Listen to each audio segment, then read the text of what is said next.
It might seem crazy what I'm about to say. This might sound a little bit egregious, but I'm gonna need y'all to walk with me. Nintendo could start a world terrorist organization, and I still want to buy a Steam Deck.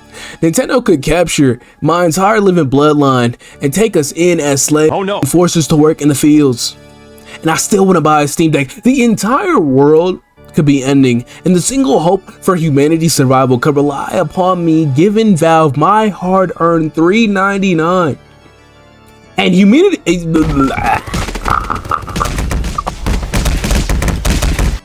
you couldn't tell by that noise, humanity could just... that was humanity dying. I don't give a damn, bro. All y'all can go. But in case you somehow don't get it, I am not a fan of the Steam Deck, and I think that a huge chunk of people that are attempting to advocate for the general gaming population to not buy the Nintendo Switch 2 and instead buy the Steam Deck is some of the worst pieces of modern day propaganda I've ever seen in my entire life. But assuming you haven't been in the loop for a while, let me catch you up to speed. So basically around 3 weeks ago at the time, Nintendo revealed the Nintendo Switch 2 with a feature-length film style direct, and by style I mean that shit was long as hell. The system detailing several improvements over the original device, with the biggest set of improvements being that the system can allegedly, emphasis on allegedly, support up to 120 frames per second, along with supporting up to 4K resolutions. Now, to anyone who actually owned an original model Nintendo Switch, or even any of the offspring, this is earth-shattering news, because if you've actually ever played anything on your Nintendo Switch, you would know that system struggles to hit 30 frames per second the same way that there was a comparison in the script that I deleted. Now I gotta go find it. The system hits as many frames as LeBron James averages, and it's less than 60 if you can't get it, LeBron Glaze aside. As someone who actively used their original Nintendo Switch for an extended period of time, all of these come together to make the decision to upgrade to Nintendo Switch 2 for me. Because remember, this video is biased, in case you can't realize. But for me, as someone who actively uses their Switch in both handheld and dock mode, the decision to upgrade is quite clear. One of the biggest things that the general gaming space has been really upset at, as Nintendo on several occasions now stating that Mario Kart Worlds, the launch title with the Nintendo Switch, will launch at retail MSRP of $79.99. If it's not $80 MSRP, you probably list somewhere else. And in that case, I'll send my condolences. I'll send you a 6 nickel voucher for your local game store in the mail when we hit 6 billion subs. Yeah, I think that's adequate. That's very adequate. But this has caused a massive debate amongst the online gaming space, with many people claiming that this is a sign of Nintendo's greed and that the company needs to be abolished, and a bunch of other things that I don't care enough to find the tweets to back up my statements. But regardless of that fact, I am not very much a person who takes joy in the pocket watching mindset that I've seen a lot of people do regarding the price information about this system. I do think that there have been a very vocal subgroup of people who have decided that now is the best time to rear their ugly ass heads outside the basement they dwell in. If you don't know who I'm talking about the PC Master Race. The PC Goblins, the PC Master Race. The people who hold the supreme opinion that you should buy a PC no matter the situation, no matter the price, no matter the circumstance. These people are like, if the Klux Klan or the KKK, instead of hating black people, hated people play games on a console. Yeah, that's a good comparison, I think. Enough window dressing. Let's get into the main point of the video. I would not recommend anyone to buy a Steam Deck for a couple of reasons, and emphasis on a couple of reasons, and these reasons are reasons that are important to me. But the first point, so in case you haven't been living under a rock and you know anything about the Steam Deck, you would know that first and foremost that the Steam Deck is a device that is primarily made with PC gamers in mind. It's in every sense of the marketing. It's in fact, it's even on the tagline on the website to purchase a damn Steam Deck. The tagline reads: powerful, portable PC gaming. Designed for comfort and a console-like user experience, the Steam Deck is going to excel for people that have spent any amount of time building their game library on the platform. In my personal experience, most of the people I know have a very extensive backlog full of games that sit untouched in their Steam library. And while Steam has been very active in making sure that a vast amount of titles on the platform are compatible with the device, it does not change the fact that these games were not made nor intended for playing on the Steam Deck. And when I say that, I'm talking primarily about your extensive ass backlog. Keep in mind, I didn't buy a game like Gary's Mod to go play it while I'm taking a shit. That's not what I bought this damn platform for. And that goes for a lot of people who initially built up their Steam library. And part of that is definitely because of the Steam Deck being a new device made by Valve. And when I say new, I mean relatively new, at least for the platform. At least portable PC gaming has become a lot more mainstream and a lot more reasonably affordable. Generally speaking, a lot of the times the major developers are not necessarily making games specifically with the Steam Deck in mind. It's almost always made for a standardized PC launch, and then later down the line they'll add more compatibility features to it. But for me, that kind of doesn't exactly bode well for someone who might be interested in a Steam Deck, because keep in mind, a lot of the stigma and a lot of the benefit to buying games on PC is because you want that beneficial graphical performance. You want to have better control over the visual fidelity of your games, and to sacrifice all that to play on a portable area is quite limiting in a sense. Now, but Malcolm, you might be saying, but you can do the same thing on a Nintendo Switch too. And to that I say, this is a buys damn video. In case you haven't realized it, I'm talking from the people I know in my real life and my own experiences, and in my real life and my own people's experience, I've known people who've been the type to only really necessarily have the option to afford one type of thing. And that one type of thing is, hey, you might have a PS5, you might have a Nintendo Switch, you might even have an Xbox. Unfortunately, if God didn't give you the birthright to having a functional console, God bless you, man. Put up a GoFundMe. We gonna get you right. We gonna get you out the Xbox slum, brethren. We gonna get you out of there somehow, some way, shape, or form. We might need to kill Phil Spencer. Okay, that's doing too much. But regardless, the main point is this is a product that is primarily made for a specific type of audience. The general audience is not going to want a Steam Deck. And something that I've actually had brought up to me in my actual job is like, yo, owning a computer is low-key like owning a car, in the sense that I wouldn't tell someone who is unwilling to learn basic upkeep and some knowledge to be able to fix certain situations that they might find themselves in. Now, I have been a PC gamer.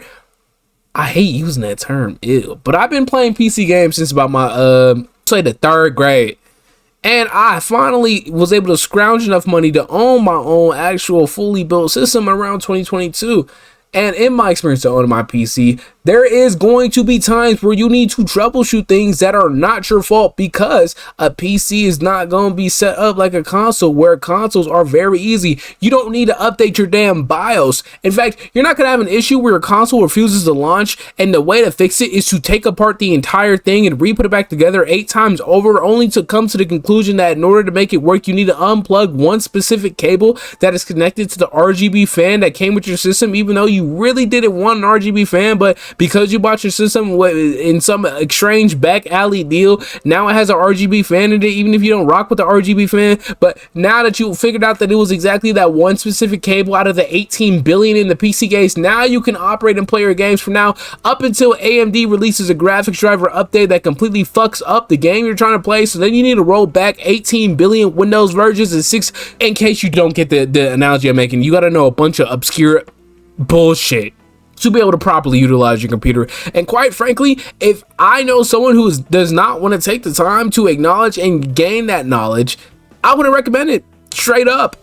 And while this is a video of me talking about the Steam Deck, I would say it also applies doubly so, because I think buying a Steam Deck without owning a PC, without having that backlog, if you were a new person who wanted to get into the system of playing video games, I would not and under any circumstance recommend you get a Steam Deck. I think general use consoles are a whole lot more efficient. They're going to be less of a headache, and they're going to be simple. There's a reason why people like to plug and play, because not everyone wants to play Bob the fucking technician every time something goes wrong. And again, This thing about owning a PC, and in this case a Steam Deck as well, is that a lot of it is an investment. You are buying it now with the hopes that it's going to get better, the same way that people who bought a Steam Deck at launch bought it with the hope that compatibility would increase over time. And while Valve has at least to my knowledge been very good at adding compatibility to past games, I don't know if I want to place my whole faith in a company that can one day up and just say, I don't know, I don't feel like doing that no more, bruh. We not gonna make game compatible, bruh. Man, we not making that game compatible. We don't like that PC game. Why am I doing a Jamaican accent? But again, it's like this doubly so with the Steam Deck and the PC. If you don't have a PC backlog, I wouldn't recommend you get a Steam Deck. Now, we gotta move on to the second point. Now, this second point, this the big one. This the Mr. Bitches point. Now, the shared ability of the system. Some of my fondest memories in my life involve one person having the ability to completely change the energy, the vibe, and the function. You know how Drake said on Nokia, you know, what the fuck the function? That's how I felt with my ugly ass Nintendo Switch. I'm talking nights I spent playing split screen multiplayer. Listen, if you like a Gen Alpha person watching this video, you probably don't know what it means to enjoy split screen multiplayer. Everybody on the game talking shit. But see, it was phenomenal. But in both casual and professional settings, the Nintendo Switch is designed with the shared ability of the console in mind, with the split Joy-Con controllers that, regardless of how you feel about it, okay, I may have enjoyed my Joy-Con controllers, but I'm not going to stand 10 toes down and defend the drift. I think that is abhorrent, and hopefully it is fixed in the Joy-Con 2 controllers. But having the ability to have 2 controllers on you at all times effectively made you Mr. Himothy. You don't know how many friends and social interactions I was able to spark off of each other just by simply seeing somebody playing Mario Kart. Like, got next, all right, bet. And he pulls out the Joy-Con. Listen, you know, Jay-Z said, Omega, Jay-Z, listen. Why are you doing that? Jay-Z ain't dropped yet, bro. Don't worry, Mega Man drops January 7th. Listen. I was never book smart, money smart, makes me more intelligent. Told me Mr. Rock Festival, I got hella bands. Shorty cute in her circle too, told her get a friend. She gon' make me slide with my dog like I'm Mega Man. Y'all not listening. I'm telling you, if you are someone watching this video and you feel emotionally stunted, or you feel like you ain't got no game, and you ever talking to someone, you ever trying to lay some game, be like, yo, I got a Switch on me right now. Obviously, I'm talking about the console, not like some type of weaponry, but like, I got a Switch on me right now, and you pull it out. Hey, man, I'm telling you, listen, if you lose your virginity, I did it for you.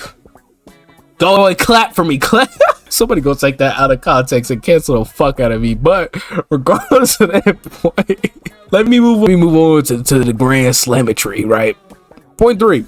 I see a lot of people making this argument, and I hate this damn argument of the super dude bro, the super masculine. What do you mean, bro? You gonna buy the system? Dude, you're dumb as hell. Just emulate the game, and it's so cool, dude. You can play it at like 18 billion frames. All right, listen, let's talk about this point. And in my personal opinion, this is the single most annoying point I've seen people make about why you should invest in a Steam Deck over a Nintendo console. And it, like, let's be honest, for one moment in our life, I promise, there are no feds around here.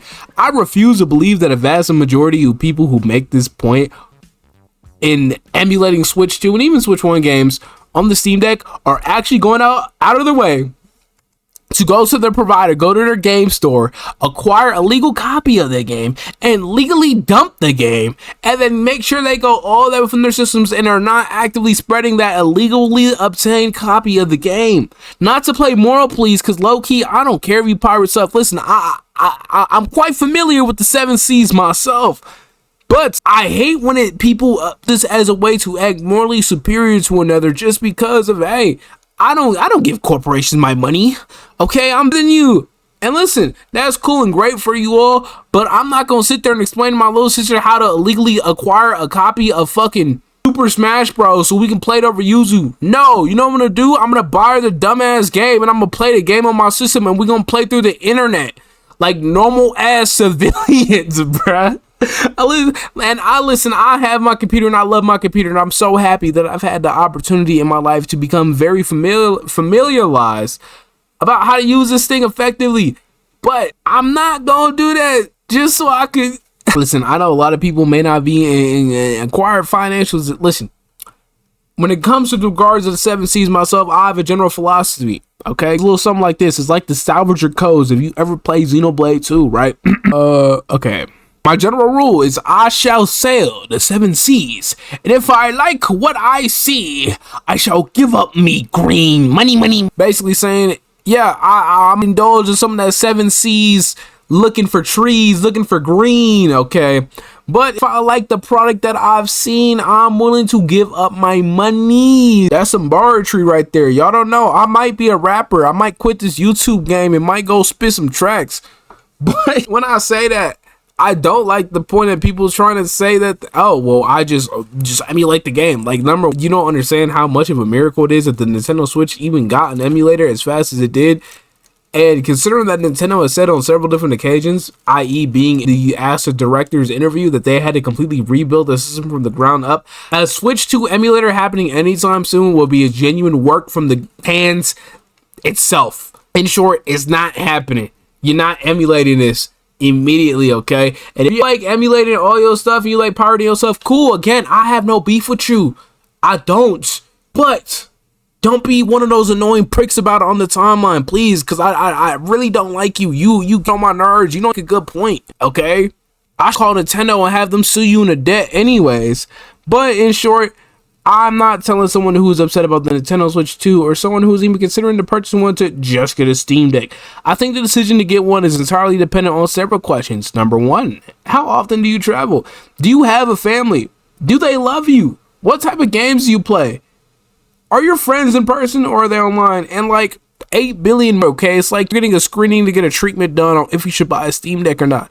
But again, throughout this video, these are some of the reasons why I personally emphasis on me, because this is my YouTube channel you stumbled upon. Oops, hate to break it to you, bucko. But these are the reasons I would personally tell someone why they should not get a Steam Deck, or at least be very wary about getting one. But if somehow I accidentally sold you on getting a Steam Deck, the cool, I guess, I mean, why you would let the opinion of a random small ass YouTuber with less than 10k subs will push you to the point of getting a Steam Deck. But I mean, do you economy, but regardless, do whatever you want to do, have fun, stay safe, and chain chomp, stop pocket watching on the timeline, y'all.